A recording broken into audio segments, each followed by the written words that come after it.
Bien, primero que nada pues tenemos que hacer un panorama general del siglo XVIII. Vamos a ver más fenómenos que solo estos, pero eso es para contextualizar. El siglo XVIII es básicamente el ciclo del enfrentamiento entre Francia e Inglaterra. Son las principales potencias del momento. De hecho va a ser un conflicto que pues inicie con la Guerra de Sucesión Española en 1700 y habrá periodos de paz. Pero en esos periodos de paz, tanto Francia como Inglaterra y sus aliados se van preparando para nuevos enfrentamientos entre ellos. Insisto, destacan Inglaterra y Francia como las principales potencias del siglo XVIII, pero no son los únicos actores geopolíticos. Están pues también España. España, de hecho, normalmente lo presentan como que es una potencia en declive. No necesariamente es en declive. Ya no ocupa el papel que alguna vez tuvo en el siglo XVI, siglo XVII, pero sigue siendo una potencia a ser considerada. Sigue teniendo un imperio ultramarino en África, en América sobre todo, en Asia también tiene colonias y una importante flota de guerra. Va a ser un aliado indispensable de Francia en más de una ocasión contra Inglaterra para hacerle contrapeso. A veces habrá momentos en los cuales incluso España se enfrenta solita a Inglaterra. De modo que pues, es una potencia que no está como tal en declive, pero que definitivamente ya no está en su mejor momento. Habrá momentos muy puntuales donde a España le da una maraqueada, sobre todo a Inglaterra. Sí, habrá momentos cuando uno dice, no, sí, parece que va en declive, pero son momentos muy puntuales, como trancazos que le dan de repente, pero se recupera. Otra potencia importante es Austria. Austria, igual que España, pues ya viene, no tanto que en declive, pero también tuvo sus mejores momentos mucho antes. Pero todavía será una potencia importante, no solamente en el siglo XVIII, sino todavía en el siglo XIX, siglo XX, incluso en el siglo XX pues todavía participará en la Primera Guerra Mundial de manera significativa. La potencia que sí va en ascenso es Prusia. Prusia era un país pequeñito. De hecho, de Prusia eventualmente surgirá Alemania.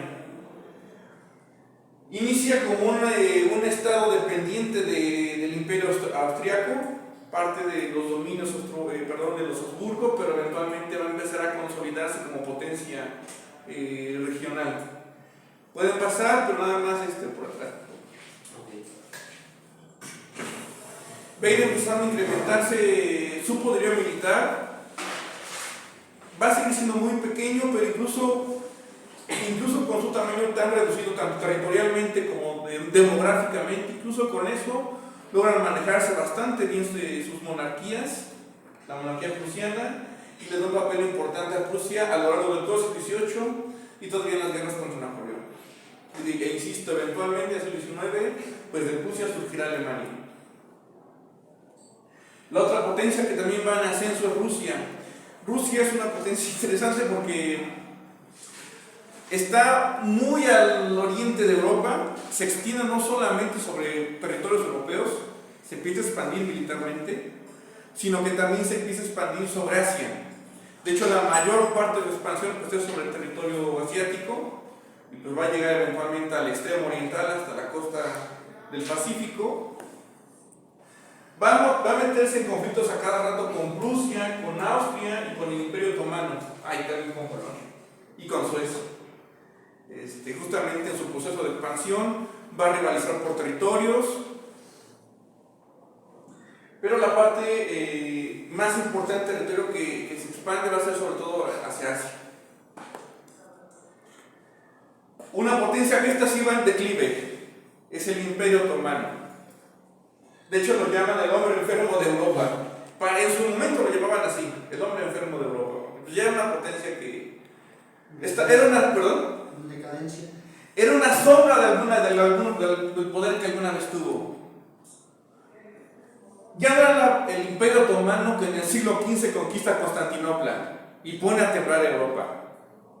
Desde el siglo XVI, siglo XVII se estuvo expandiendo sobre Europa. En el Mediterráneo estuvo combatiendo cada rato con España, eso en mar, y en tierra peleando cada rato con Austria. De hecho, la ciudad de Viena, la capital de Austria, es puesta bajo asedio por los otomanos en más de una ocasión. La última, en 1683. No la toman, pero pues da una idea de hasta qué punto le tenían miedo a los otomanos. Era una amenaza constante. Pero para el siglo XVIII ese gigante se desploma. Sobre todo Rusia le empieza a quitar territorio. Y es, insisto, el hombre enfermo de Europa, va en ese sí en abierto declive, pero pues todavía va a participar, va a hacer sus esfuerzos por mantenerse en la arena política, en la arena internacional. Todavía va a participar también en la Primera Guerra Mundial, pero pues su desempeño pues refleja que pues, va ya de declive. Eventualmente terminará desapareciendo más adelante. Y las otras potencias son potencias ya muy secundarias, ya casi no cuentan, más que como aliados muy locales. Portugal, Suecia, Dinamarca, Holanda. Holanda, de hecho en el siglo XVII fue una potencia importante. Fue de los principales rivales de España, de hecho se independiza de España. Polonia en su momento le conquistó territorio a Rusia, pero pues Suecia en su momento también pues, fue una amenaza para el imperio austriaco. Pero pues ya todos iban en declive estos. Ya no juegan de manera tan significativa, sus recursos no dan para tanto, y pues terminan su papel, su importancia geopolítica relativa en función de con quién salir. Ahora estos son los más importantes, pero la naturaleza de esas dos principales potencias es muy distinta. Por un lado, Francia es una potencia fundamentalmente continental, es decir, es una potencia que depende por completo de sus recursos terrestres y sus intereses también están vinculados al continente. Su economía depende sobre todo de la agricultura. La mayoría de otros países también son de esa naturaleza, son sobre todo países con una tendencia continental. Dependen de la agricultura y en tanto que dependen de la agricultura como principal recurso económico, la mayor parte de su población se concentra en las zonas rurales. Esto es donde trabajan los campesinos. Por su naturaleza, las personas realmente viajan poco y tienen contacto muy limitado con personas de otras regiones. En función de eso, es que son países donde pues, prima el conservadurismo. La gente es muy tradicional, muy local, pues, fruto justamente de que tienen contacto con pocas personas. Esta idea de que no salen del pueblo, no salen del cerro, básicamente. Sus gobiernos suelen tener por lo mismo de que son muy conservadores, muy tradicionales, suelen ser gobiernos autocráticos. Esto es, son gobiernos donde teóricamente gobierna una sola persona, pero en la práctica pues gobierna un grupo muy limitado de personas. En el caso de Francia y de la mayoría de los países europeos, pues va a ser el rey en colaboración con la alta nobleza y nada más. Si hay otros agentes sociales importantes, hay una baja nobleza, hay una burguesía, hay un campesinado, pero realmente no tienen tanta importancia en la política interna. Y tampoco toman parte de la toma de decisiones. El otro tipo de potencia, que es una potencia naval, es Inglaterra. Son muy raras las potencias navales a lo largo de la historia. Si nos remontamos al pasado, pues en el siglo XVII era Holanda. Antes, en la Edad Media, era la República de Venecia. Antes de la República de Venecia, en la Edad Antigua, era Atenas y para de contar, en el pasado. Actualmente la única potencia naval, aparte pues obviamente de Inglaterra, es Estados Unidos, pero precisamente pues obviamente todavía no son Estados Unidos. De hecho, Estados Unidos emerge como potencia naval hasta fines del siglo XIX.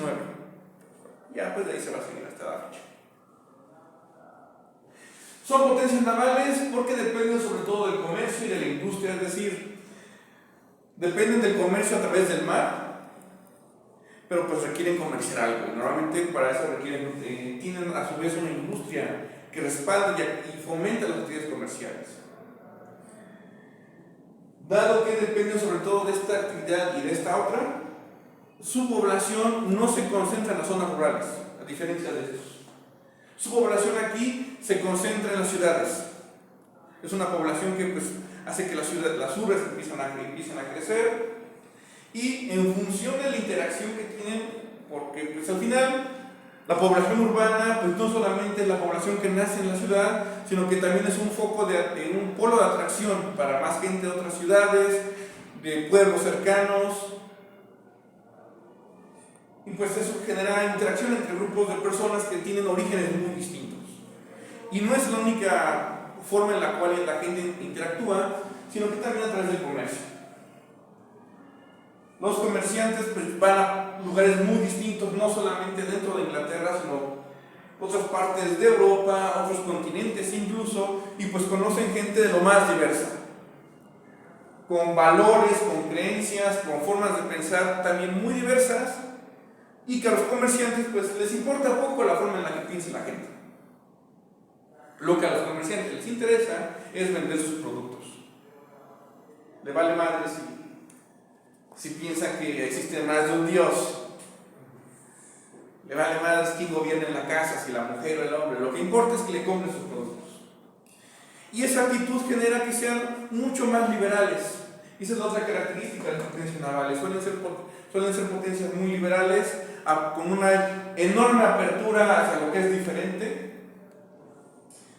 Y además, pues en ese intercambio comercial, pues no solamente se intercambian productos, sino que también fluyen personas de distintos lugares del mundo, y con ello también su forma de pensar, de lo más diverso.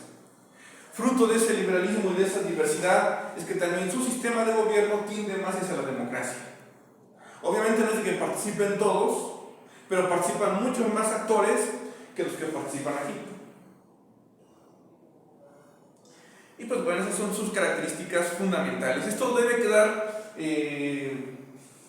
esta parte de aquí es lo que quizá más importante que esto jamás lo olviden. No sé cómo le hagan, subrayenlo, remárquenlo, resalten en sus apuntes, pero seguro es pregunta de examen. Ahora, una vez delineados las características de las potencias, por cierto, sigue grabando porque luego se para como a los 30 minutos. ¿Me avisas si se para? Lleva 12. ¿Cómo? Lleva 12 minutos. Okay. El conflicto entre Francia e Inglaterra arranca con la Guerra de Sucesión Española en 1700. Inicia, pues como su nombre indica, con una crisis sucesoria en España. España hasta entonces había sido gobernada por la casa de Habsburgo. Otro país que también tenía parientes Habsburgo gobernándolo es Austria. Eran parientes, primos en no sé grado de... el tema aquí es que el último rey de Habsburgo, Carlos II, lo llamaban el hechizado. Padeció un montón de enfermedades,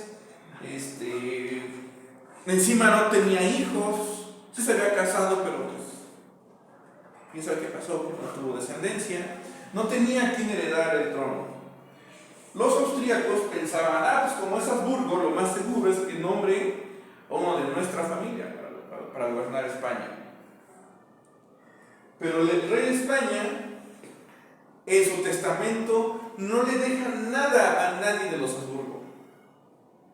A quien nombra como sucesor es a un miembro de la Casa de Francia, gobernada entonces por la familia de Borbón. Nombra a Felipe de Anjou, que es el nieto del rey Luis XIV. Nombra a Felipe de Anjou, de hecho va a quedar como, una vez que sea coronado, va a quedar como Felipe V. Y es curioso porque Felipe de Anjou, pues es un muchachito de como a tu edad, 15, 16 años. Sí, es un morro meco y de repente ya lo nombran rey de España. Sí, lo que es, lo nombran rey de España, de un imperio enorme que tiene posesiones, pues no, obviamente no solamente en España, tiene posesiones en África, en Marruecos, tiene posesiones en América, unas posesiones bien extensas, tiene posesiones en Asia, las Filipinas. Imagínate a tus 15, 16 años gobernar todo ese territorio. La megaprenda es una mugre. Imagínate, usando el celular. Es que Bad Bunny va a sacar canción ahorita. Al final de la clase viene el castigo. Espere. Mientras tanto, guárdalo, porque recuerda que hay reincidencia. Es que viene algo. El rey de España nombra a Felipe el como sucesor. Lo toma por sorpresa a todo el mundo, tal cual. No se lo esperaban. Pero Luis XIV, el abuelo del heredero al trono de España, se da cuenta de que es la oportunidad de unir las dos coronas, la corona francesa con la española, y crear un super imperio. Porque Francia también tiene colonias en América, tiene Canadá, y también tiene colonias en Asia, en la India específicamente. Entonces, pues sí, es la oportunidad de formar una superpotencia que le dé la vuelta de manera definitiva a Inglaterra y la anule. A los ingleses esto les preocupa, pero no solamente a ellos, sino a toda Europa. Los austríacos, en primer lugar, pues reclaman de que esa es una sucesión ilegítima, nos toca a uno de nosotros. El resto de Europa, sobre todo Prusia, Portugal, se terminan alineando a Inglaterra en ese esfuerzo por impedir que España y que Francia formen un solo núcleo. Y así, España y Francia terminan enfrentando a Inglaterra, a Austria y a Prusia. Estos de acá, bueno, y Holanda también. Holanda.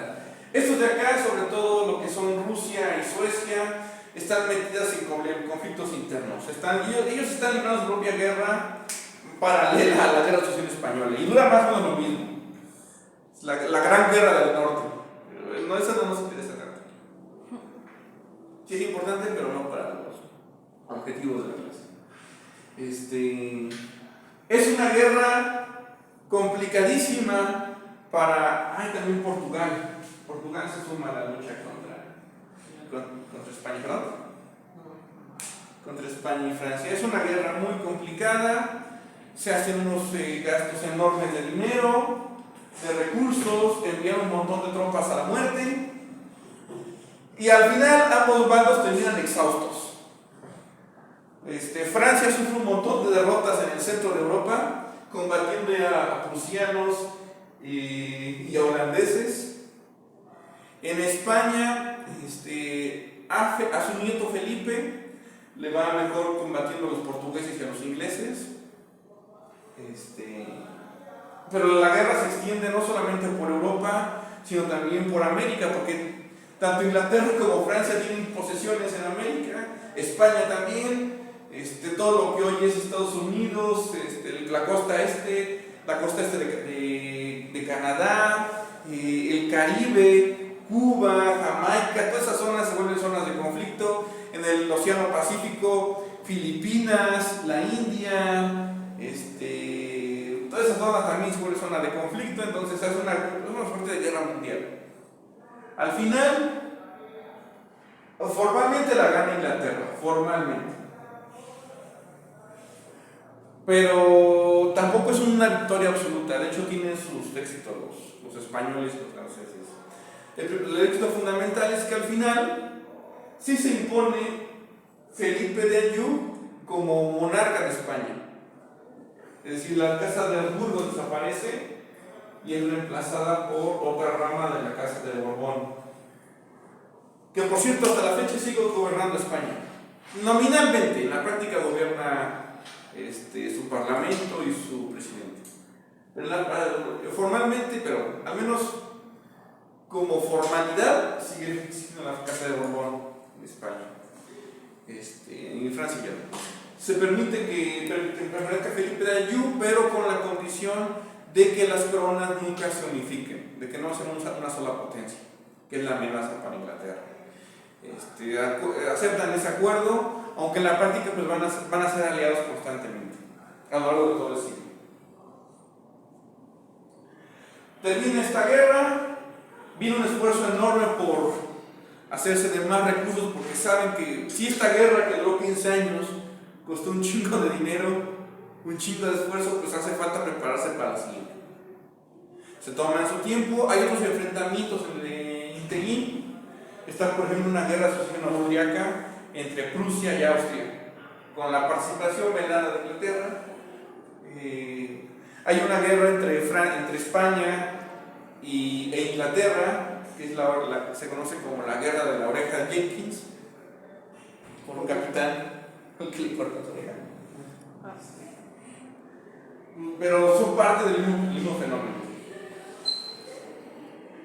En 1756 estalla la Guerra de los 7 Años. Quizás sea la guerra más devastadora hasta ese momento. Inicia la guerra por culpa de Prusia.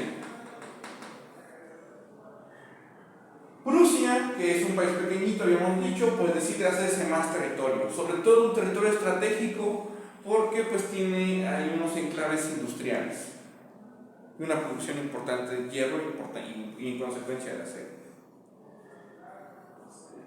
¿Cómo vamos del tiempo?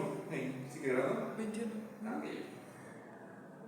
Prusia ataca esos territorios que le pertenecen a Austria y se los quita.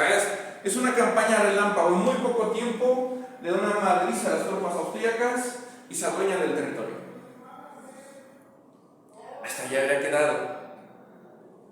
Pero Prusia no se quedó con las manos cruzadas. Perdón, Austria.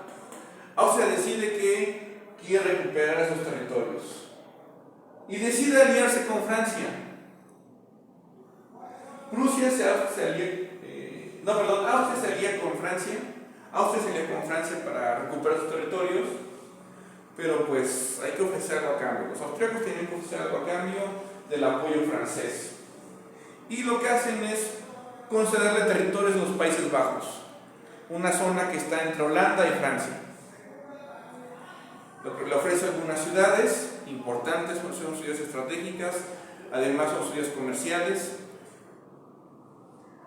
Y a cambio, Francia le va a dar tanto dinero como el envío de tropas para presionar a los prusianos. Prusia no se queda con los brazos cruzados, para no ser los líos. ¿Eso lo puedo borrar? Para no confundirnos. Entonces, Prusia se alía con Francia. Austria.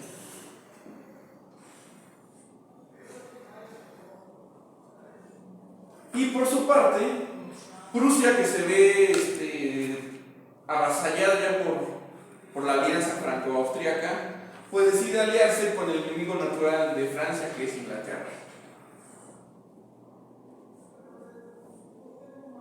No son los únicos que van a participar en el conflicto. Tanto Francia como Austria convencen a Rusia de aliarse con ellos y quitarle así territorio a los prusianos.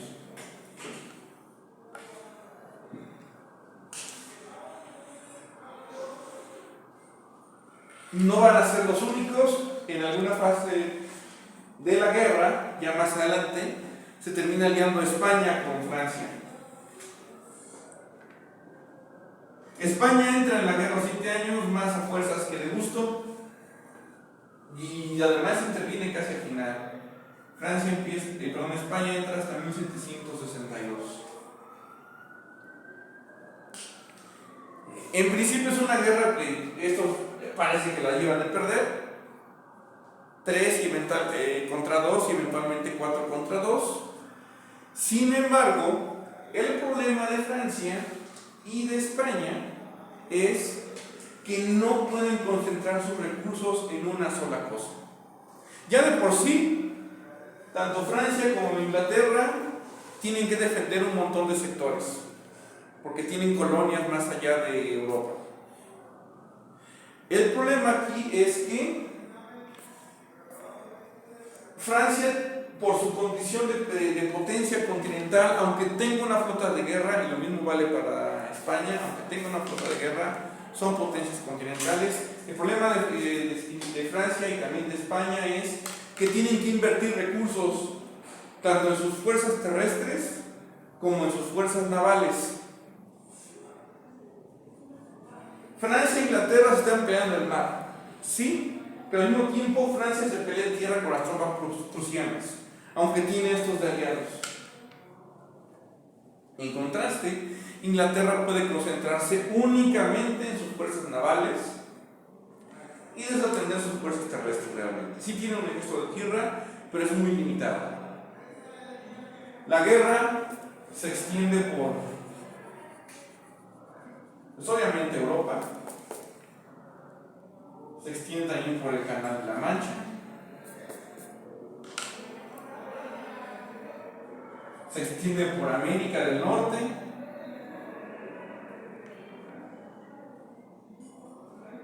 por el Caribe, por el Pacífico y también se extiende por Asia, específicamente en la India. La apuesta de Inglaterra es: puedo limitarme a mis fuerzas navales, me voy a concentrar en eso y aplastar a la flota de guerra francesa. Primero, una vez aplastada, las tropas francesas que están desplegadas fuera de Europa, particularmente las de América del Norte y las de la India, que queden totalmente aisladas, que no puedan recibir suministros ni refuerzos. Pero para eso la intención de Inglaterra primero es acabar con la flota de guerra francesa. Le toma tiempo, pero al final la flota británica se impone sobre la flota francesa y queda anulada como fuerza de combate. Es en esta circunstancia que España interviene en el conflicto, porque le preocupa quedarse sola como potencia naval, como potencia que sus fuerzas navales se queden solas frente a las fuerzas de Inglaterra. Ya antes de la guerra, la flota francesa y la flota española juntas apenas si igualaban a los barcos de guerra ingleses en número.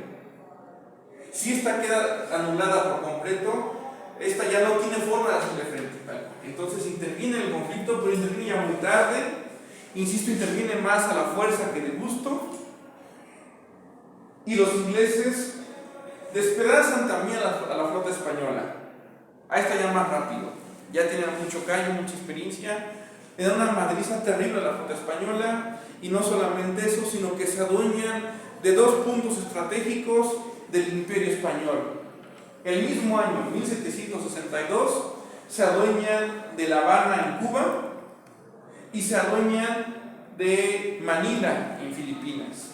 Esto rompe por completo las comunicaciones de España con sus colonias en América, en particular con su colonia más importante, que es la Nueva España, sin acceso a la plata y sin acceso también a las especias provenientes de Asia.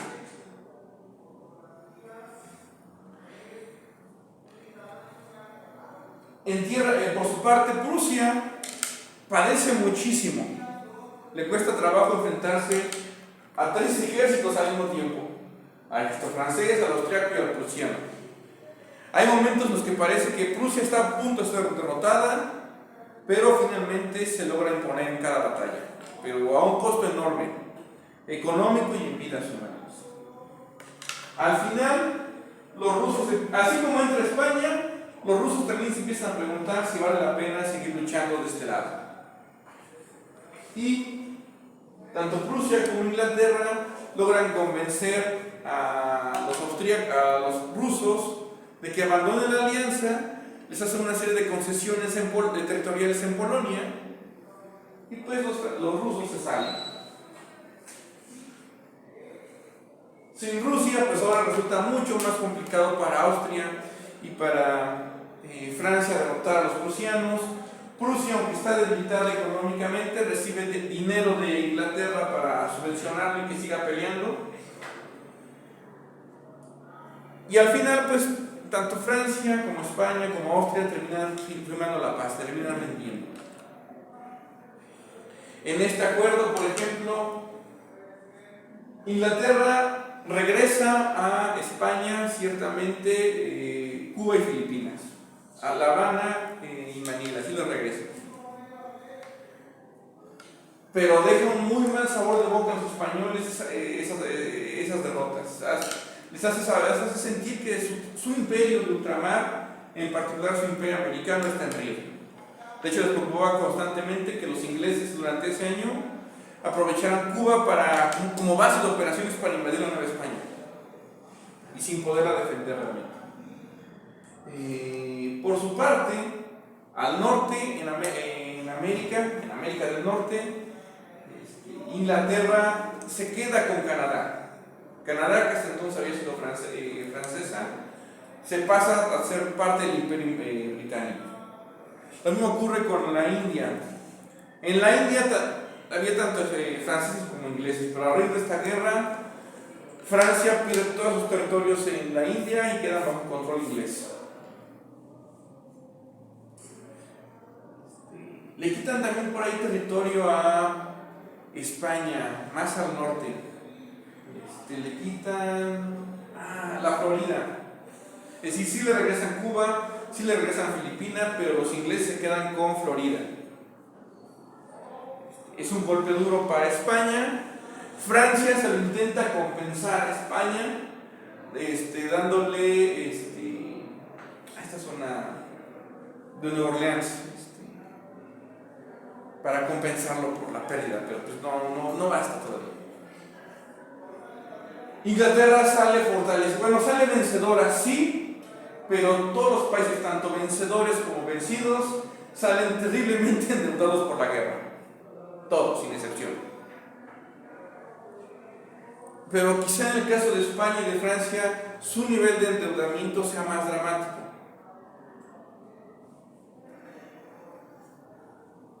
En el proceso, insisto, aunque es más dramático para España y para Francia, Inglaterra también sale endeudada. Y la mejor forma de pagar esa deuda es, pues, cobrar